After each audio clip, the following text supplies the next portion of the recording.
Soy una mujer de fe y entonces yo espero en Dios que Dios sea conmigo en ese momento porque está la edad también, pero la edad no tiene nada que ver con el deseo de uno porque mi deseo es estar ahí.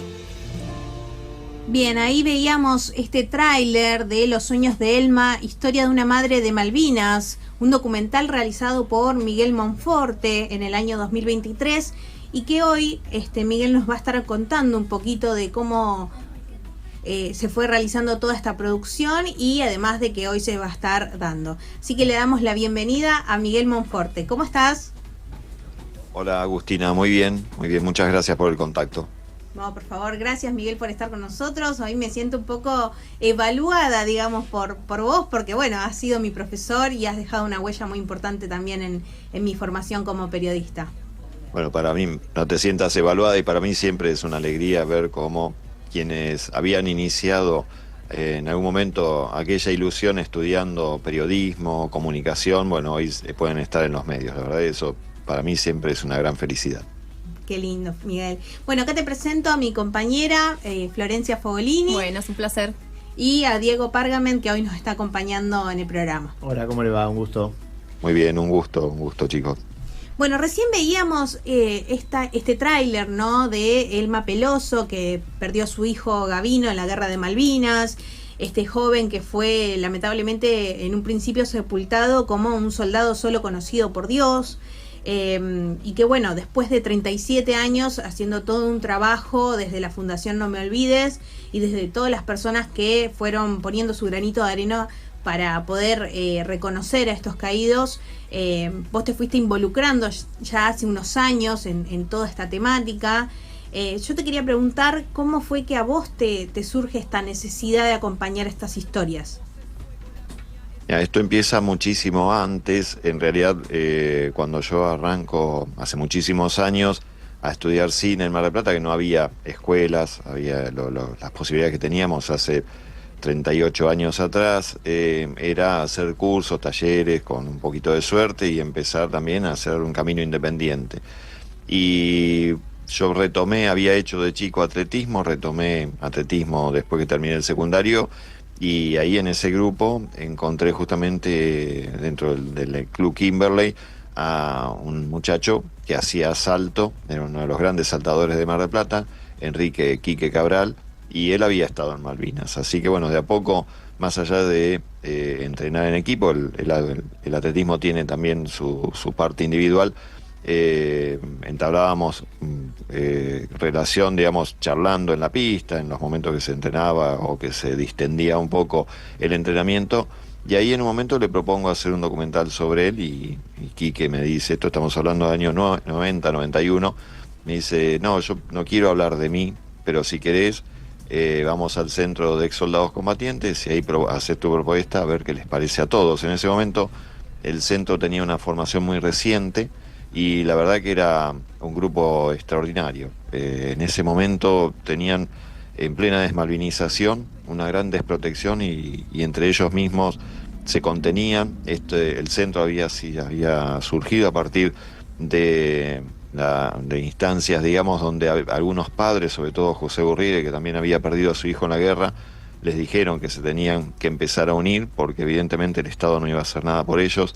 Y la verdad que fue una época muy rica, de mucha horizontalidad, de decisiones que en todo momento se evaluaban, se pensaba mucho, se luchaba mucho durante la posguerra, y a mí eso me hizo crecer muchísimo y además me dejaron entrar y empezar a registrar todas sus historias de vida. Hice mis primeros documentales a partir justamente de sus testimonios, apenas a 10 años de la guerra, y empecé a hacer mis primeros documentales con ellos, y luego en el 2008, cuando Julio Aro, que en ese momento había sido presidente del Centro de Ex Soldados Combatientes, decide volver a Malvinas 26 años después de la guerra, y cuando va a visitar el cementerio de Darwin y encuentra que prácticamente la mitad de las tumbas decía soldado argentino solo conocido por Dios, y entre, digamos, esas tumbas que tenían nombre no encuentra a sus propios compañeros, ahí decide volver, imaginándose también la desesperanza que causaba entre los familiares, los pocos familiares que podían viajar a Malvinas, no encontrar el nombre de su hijo, ¿no? Con todo lo que esto significa. Y vuelve a Continente con la idea de justamente restituir las identidades de los caídos, algo que en ese momento era utópico, titánico, y bueno, a partir de empezar a golpear puertas surge también la necesidad de crear una institución que, bueno, a partir de ahí generamos la Fundación No Me Olvides, para empezar a ver cómo se podía llevar esta idea de Julio, en la cual estábamos participando ya muchas personas, adelante. Y bueno, fue un proceso muy muy largo en el que, por supuesto, no, más allá de todo lo que impulsamos desde la Fundación y que seguimos trabajando al día de hoy, en un momento lo toma el Estado Nacional y ahí es cuando se empiezan a abrir las puertas para que realmente se haga realidad.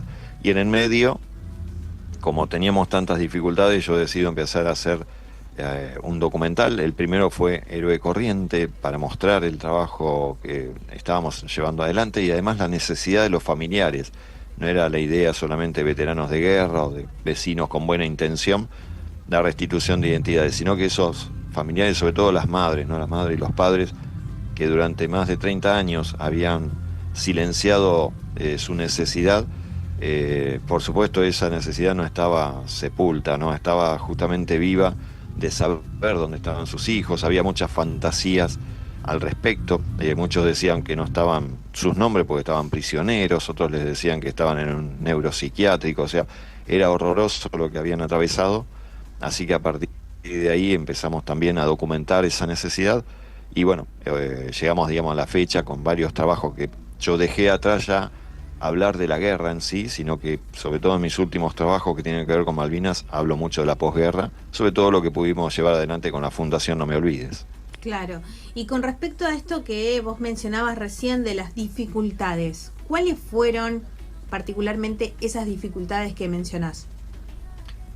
Al principio de todo el descreimiento, porque bueno, cuando nosotros, bueno, en realidad era Julio con nuestros 2 veteranos de guerra, con el apoyo institucional, ya digo, desde Mar del Plata, pero que viajaban para todos lados tratando de abrir puertas, y en principio era como un pedido bastante insólito. En todas las guerras de toda la historia de la humanidad hay cementerios donde no hay gente identificada, son los famosos caídos en acción o desaparecidos en acción, y digamos que simplemente hay, en todo caso hay una leyenda un poco poética como esta que le pusieron los británicos a nuestros caídos, que es el soldado argentino solo conocido por Dios, pero que eso obviamente, más allá de ser una tradición milenaria, para quienes mueren en combate y no son reconocidos, no traen o nunca tuvieron la cuota justamente de protección o de pensamiento hacia los padres y los familiares, ¿no? Esto era como dejar ahí las cuestiones y empezar a intentar hacer algo que no tenía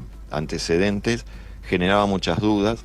Ya hacia, digamos, en 1982-83, cuando se genera el cementerio argentino de Darwin, no había posibilidad de hacer exámenes de ADN, pero ya en 2008-2009 sí.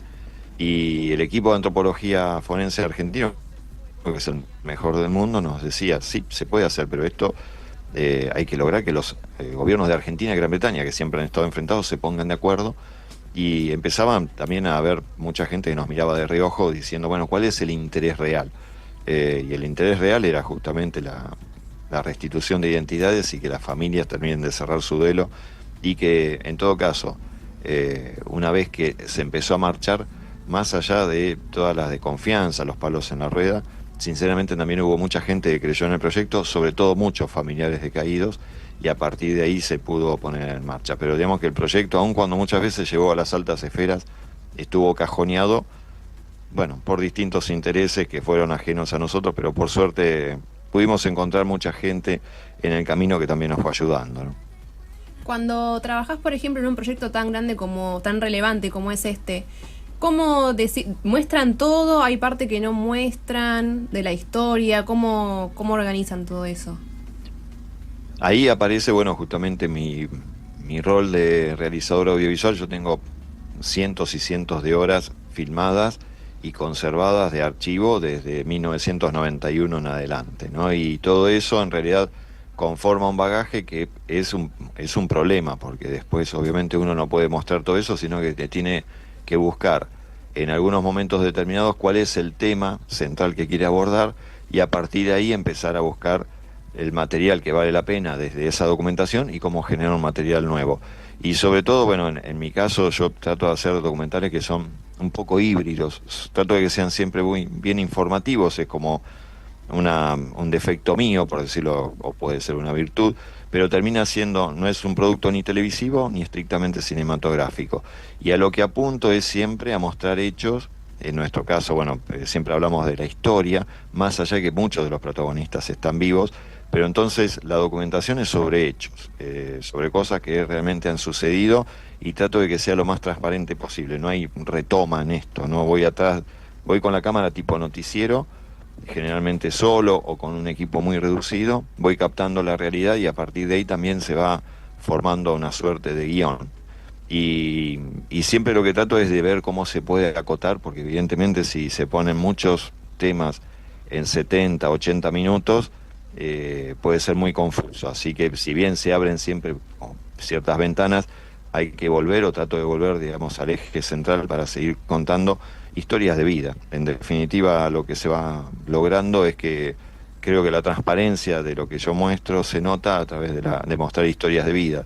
No hay una voz en off que nos diga lo que tenemos que entender, sino que son testimonios. Así que bueno, es esa la forma que, digamos, siempre tuve de trabajar, y ya digo, el gran trabajo es ver cómo se encuentra el tema, que realmente no sea confuso y que al espectador le vuelva también atractiva la historia, porque de Malvinas ya se ha filmado mucho, entonces también que esto no sea redundante o aburrido, si bien no lo debería ser nunca, pero bueno, obviamente como realizador es parte de mi trabajo. Desde que tenés la idea, lo que es preproducción, producción y hasta el estreno, ¿cuánto te conlleva el armado del documental? ¿Cuánto tiempo? Mira, todo en realidad tiene que ver con cada uno de los procesos. En el caso de Héroe Corriente, digamos que es el otro documental que abordaba ya el tema de las restituciones de identidades, que también fue un largometraje, llevó 2 años con un equipo, digamos, conformado, que en realidad nosotros arrancamos en 2012 para los 30 años, y el documental, la primera versión fue finalizada en 2014, pero bueno, hubo un apoyo de un equipo ahí que pudimos conformar, también ex estudiantes, colaboradores, entonces se pudo avanzar un poco más rápido, con muy buena voluntad de muchísima gente, porque lo que nunca tenemos es un presupuesto, lamentablemente.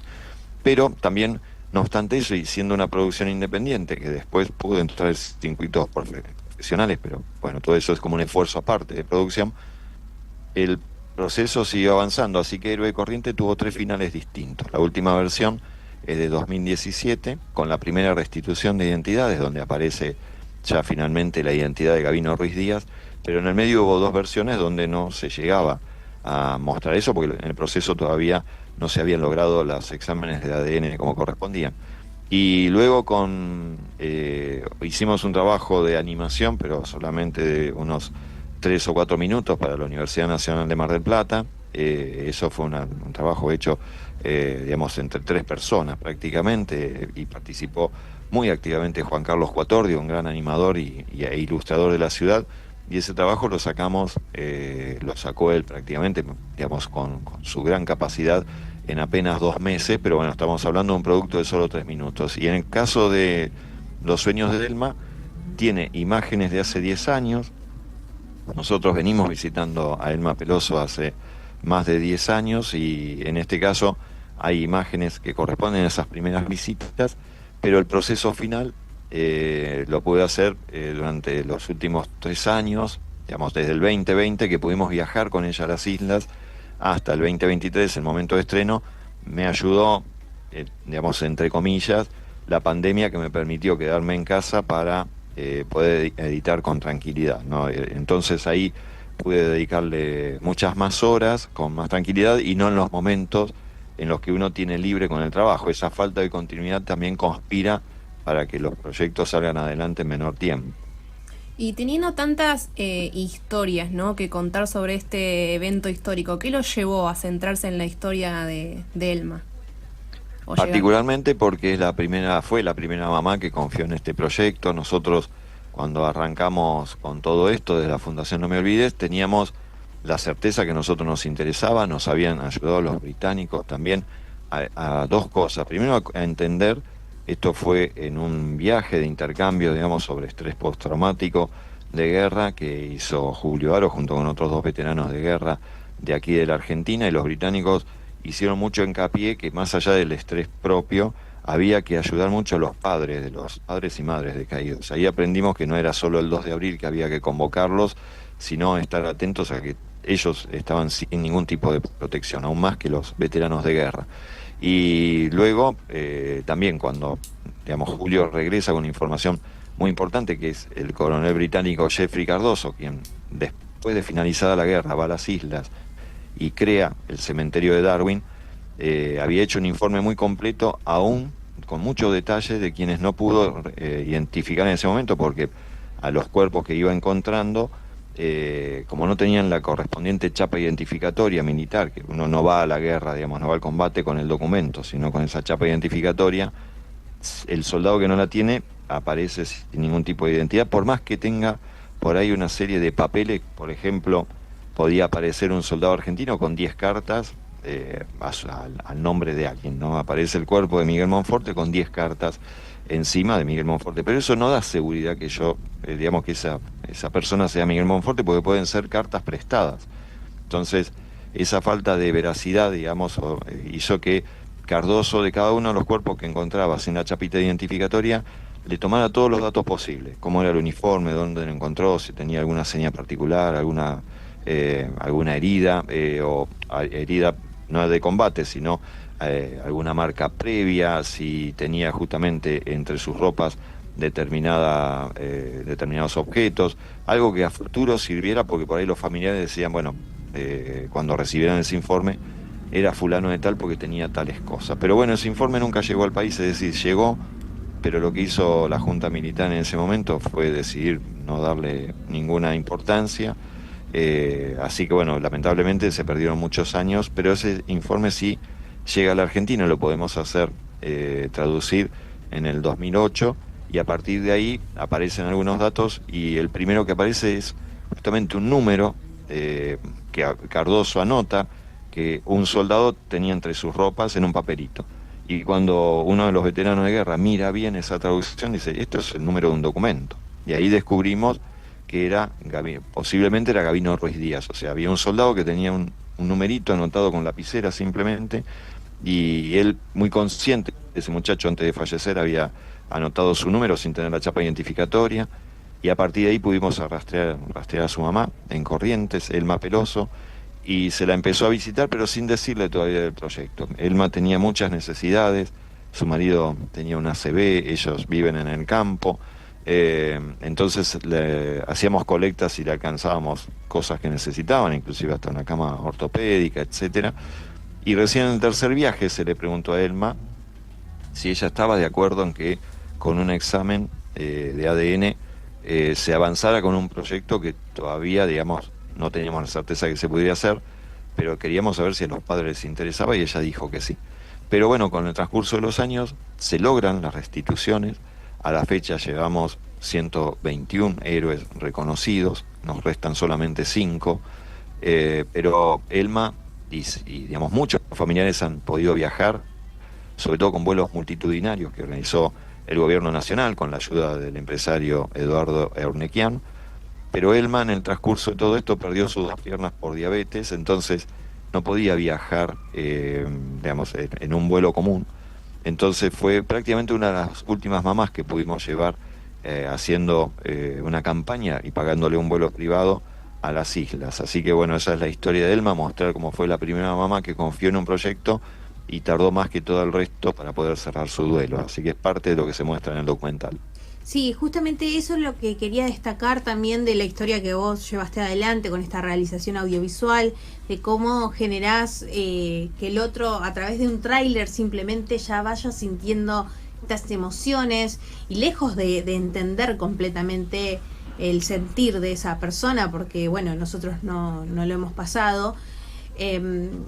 Digo, hoy justamente que hablamos de las emociones, ¿no? De muchas cosas que uno tiene que atravesar para entender la historia argentina, y que a vos como realizador te ha interpelado para entender esta historia de esta mujer, de esta mamá que entiendo, supongo, ¿no? Que toda esta movida y este cierre, como por decir, cerrar un duelo, le debe haber impactado. Y a vos particularmente, ¿qué te hizo sentir ese momento, no? O sea, ¿te generó algo cuando vos dijiste, bueno, ya está acá, ya se está pudiendo, digamos, como encontrar con quién fue su hijo? Mira, son muchos los que me preguntan eso, y Julio, cuando viajamos me decía, nosotros fuimos una pequeña comitiva, apenas 6 personas que acompañamos a Elma, y bueno, entre ellas también había 2 familiares que la podían asistir, ¿no?, en todo momento. Y Julio me decía, porque él tiene muchos viajes digamos, hechos a Malvinas, con distintas propuestas, inclusive llevando colegios secundarios, etcétera, y me decía, en un momento dejá la cámara y viví lo que vamos a vivir. Y la verdad es que fue muy poco, porque yo sentía una gran responsabilidad en captar todo, porque sabía que cada cosa, como ya digo, no había vuelta atrás, no la podíamos repetir. Así que creo que entendí lo que habíamos hecho cuando volví, cuando me pude relajar y empecé a bajar el material, como se dice, de la memoria de las cámaras que llevé, que eran prestadas, ¿no? Nosotros trabajamos a ese nivel, digamos que es muy cooperativo lo nuestro, y también tenía que tener la seguridad que si se me rompía una cámara podía tener otra, y todo. Bueno, la gente ofrecía sus equipos, etcétera, y empecé a entender lo que había sucedido después de empezar a bajar el material, ¿no? Empezar a mirar lo que había filmado y bajarlo a la computadora, backupearlo, y ahí me emocioné mucho porque entendía, si bien Elma lo había dicho, digamos, está filmado, está en la película, con esto se cierra un ciclo, incluso me siento más sana, ¿no? Creo que se terminaron mis enfermedades. Ella tiene diabetes, tiene problemas de presión, de corazón, pero bueno, él le dijo, son palabras de ella, ¿no? Son viajes sanadores, este viaje me sanó, y yo entendí que era eso, más allá de la reparación histórica, por decirlo de alguna manera, que alguien puede visitar la tumba de un ser querido, que es lo que nos tiene que pasar a todos, saber dónde están nuestros seres queridos. Después decidimos si lo vamos a visitar o no. Claro. Pero eso venía también a través de un esfuerzo enorme. A Elma se la tuvo que transportar en un helicóptero del ejército, después hacer horas de vuelo, primero viajes en combi muy incómodos, después estuvimos en Mar del Plata esperando la oportunidad para viajar a Malvinas, porque donde cambia el viento ya no puedes volar. Entonces había sido todo muy intenso, y yo estaba siempre pendiente de ver cómo podía registrar sin molestar con la cámara. Claro. Así que entendí lo que había sucedido, y la verdad era una misión cumplida, una propuesta cumplida, pero era el deseo de Elma cumplido, y lo comprendí una vez que empecé a mirar las imágenes y empecé a llorar en solitario, ¿no? Toda una hazaña, ¿no es cierto? Y esta parte que en un momento se escucha en el tráiler, que una persona, una mujer, menciona algo de un inglés, que le falta el respeto. Entiendo que tiene que ver con este inglés que vos recién mencionabas, que fue el que inhumó a estos soldados caídos. O sea, ahí, digamos, la controversia tiene que ver con que el otro sea británico, con que sea inglés, y simplemente por eso ya el desprecio. Bueno, entiendo que también tiene que ver con nuestra historia, ¿no? Pero particularmente, ¿qué pasa ahí? Y eso también está relatado, obviamente, en el documental, y por eso lo pongo. Y si bien al principio tenía mucho protagonismo, con el tiempo, cuando fui achicando el material, decidí que eso tampoco tenía que tener tanto protagonismo.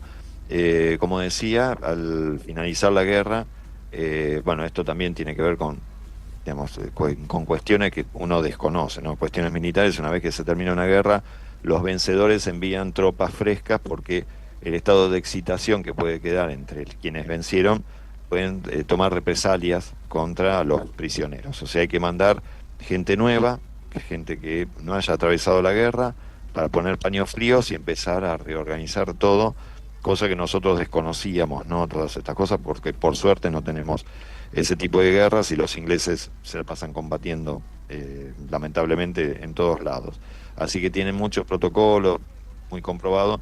Y al finalizar la guerra, el que llega es Jeffrey Cardoso, que en ese momento era coronel, y era capitán, perdón, y con esa tarea de ver cómo empezaba a reordenar toda la posguerra, inclusive, bueno, con los prisioneros argentinos y demás, hasta que le llega también la orden de generar los 2 cementerios, tanto el de ingleses como el de argentinos, y a partir de ahí, bueno, se involucra con este tema. Y lo que nos enteramos en el 2008, y además está filmado, y hay una parte que yo pongo en el documental, es que en febrero de 1983, pocos meses después de finalizar la guerra, inauguran el cementerio con honores militares y religiosos, van autoridades británicas al cementerio argentino de Darwin para brindarle, digamos, en esa inauguración, digamos, finalmente estaba todo terminado con los medios de ese momento, y honraron a nuestros caídos con, digamos, de modo religioso y militar, cosa que nosotros desconocíamos, más allá del informe, además, que hizo Cardoso. Y eso, en realidad, cuando Cardoso se entera que con su informe no se había hecho nada, que él pensaba que sí, empieza a viajar a la Argentina muy preocupado y a visitar a los familiares. Él pensaba que la gente, los familiares caídos, tenían cierta paz porque sabían dónde estaban sus seres queridos, no sospechaba que no se había hecho nada, se empieza a preocupar, y en uno de esos viajes, bueno, empieza también a tener relación con mucha gente, entre ellos nosotros, por supuesto, los miembros de la Fundación No Me Olvides, porque había sido el primer nexo que tuvo Julio Baró en su viaje a Londres, cuando se hizo ese encuentro de estrés postraumático, porque él habla castellano bastante fluido, así que era quien hacía digamos, de intérprete. Pero bueno, lo que empezó a suceder también, y en esto lamentablemente uno va aprendiendo, si bien yo tampoco soy afín a los ingleses, siempre tuve en claro que sin la ayuda de ellos no podíamos hacer nada. Y además no dejan de ser personas que también tuvieron, y esto a veces se desconoce, ¿no?, tanta cantidad de suicidios como prácticamente caídos tuvieron ellos en la guerra. Lo mismo sucedió acá, nadie está preparado para matar gente. Y él venía y se preocupaba por los familiares, también nos ayudó mucho Roger Waters. En definitiva, digamos, cuando se hace muy reconocido su trabajo, la Universidad Nacional de Mar del Plata los propone tanto a Julio como a Jeffrey al Premio Nobel de la Paz, que ya van 5 años consecutivos que se los propone. Pero bueno, luego al día siguiente, la primera propuesta que se hace para el Nobel de la Paz, que ahí es todo un acto protocolar aquí en Mar del Plata, viajamos a Corrientes con Jeffrey porque Elman lo quería conocer. Dice, yo quiero conocer a la última persona que vio y tocó a mi hijo. Eso es muy fuerte. Sí. Y siempre hay malas interpretaciones, por decirlo de un modo simple, y alguien en Corrientes hizo correr la bola que llevábamos en ese viaje, éramos 2 autos que íbamos con muy poca gente, al asesino de Gavino. Entonces, bueno, hubo un grupo de combatientes correntinos, liderados por una mujer, que bueno, es un poco insólito que haya una mujer que no participó digamos, no es veterana de guerra, pero que sea presidenta de un centro, y que, bueno, se armaron y nos cortaron el paso en las 2 rutas posibles para llegar a Casa de Elma. Terrible. Así que, bueno, dispuestos a dispararnos, así que no pudimos hacer ese primer viaje. Así que eso es parte de lo que también se cuenta, que después tuvo un final feliz, por suerte, pero bueno, nos llevó un tiempo resolver eso. Mirá vos, qué terrible esa parte. Debe haber sido terriblemente desafiante a nivel emocional, ¿no? Porque uno está trabajando con buena intención, con buen corazón, con la intención de justamente contar una historia que remueve muchas emociones, y encontrarte por ahí con interpretaciones totalmente controversiales y diferentes y totalmente inequívocas, ¿no? Bueno, Miguel, sí, hoy vas a estar proyectando este audiovisual que realizaste en el 2023, pero que se sigue presentando. Contanos a qué hora, en dónde. Bueno, ahora en un ratito los oyentes y ustedes mismos pueden ir, una vez que finaliza el programa, a las 5 de la tarde. Se va a estar proyectando en el Centro Cultural Soriano, en Catamarca, 25 de mayo, con entrada libre. Lo que solicitamos es a aquellos que puedan que acerquen un alimento para Cáritas Mar del Plata, y también empezamos una campaña, como todos los años, con la Fundación No Me Olvides, para reunir medias para niñas y niños de jardines de infantes. Así que si alguien no obtiene esos elementos, por supuesto puede pasar a ver la película igual a las 5 de la tarde, pero si además nos dan una mano con algún alimento no perecedero o con un par de medias, también obviamente serán más que bienvenidos. Y ya digo, más allá de estas propuestas de proyección cercanas al 2 de abril, nos seguimos trabajando durante todo el año, sobre todo con escuelas. Bien, y estas realizaciones que haces, aparte de verlas en estos momentos, ¿dónde las podríamos ver de nuevo en el caso de que no pueda ir hoy a las 5 de la tarde? Lo que estoy tratando, digamos, las otras realizaciones que mencioné, que Sí. es una se llama No me olvides, el cortometraje, y otra Héroe Corriente, se pueden ver en la plataforma de cine argentino Cinear Play, que mucha gente no sabe que existe. Es una plataforma de cine argentino gratuito. Uno simplemente tiene que suscribirse con un simple correo y una simple contraseña personal, y a partir de ahí ve muchas películas, mucho material argentino de forma gratuita, y o si no algunos estrenos con una entrada mínima, y ahí bueno se encuentran estos trabajos. Y bueno, también estoy intentando hacer ese camino con Los Sueños de Elma, para que finalmente se pueda proyectar o pueda estar en el sistema de streaming del cine nacional. Pero bueno, con la nueva gestión, esto está llevando, nueva gestión del INCA, del instituto, está llevando mucho más tiempo del que uno desea. Pero bueno, está ahí, están las otras, digamos, los otros trabajos también se han proyectado para el 2 de abril, sobre todo en Cinear TV, que digamos, pertenece obviamente también al sistema federal, digamos, de cine argentino. Si bien son producciones independientes, pasan por toda una cantidad de gestiones, de trámites, y finalmente las obras independientes también podemos pertenecer a este sistema de visualización. Pero ya digo, por ahora viene un poquito retrasada toda la parte de trámites, pero bueno, confiamos en que muy pronto también Los Sueños de Elma estén en el sistema de streaming de Cinear.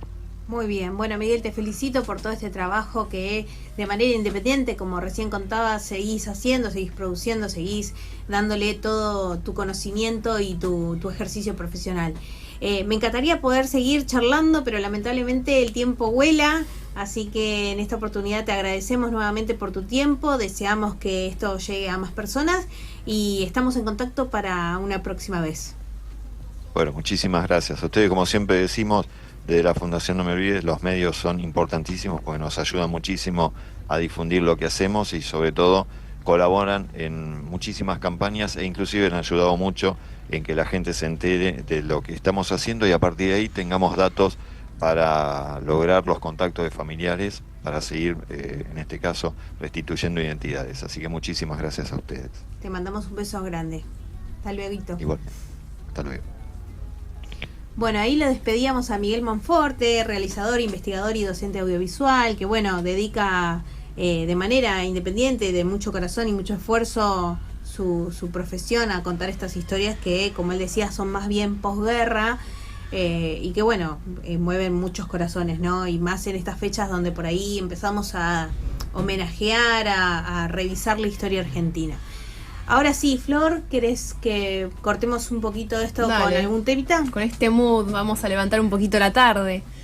Nos vamos con una canción que nos deja un mensaje de optimismo y esperanza y nos invita a mirar hacia adelante, a creer que siempre es posible mejorar, dejar atrás lo negativo y seguir evolucionando. Tiene una melodía muy alegre. Escuchamos Mejor que ayer de Diego Torres.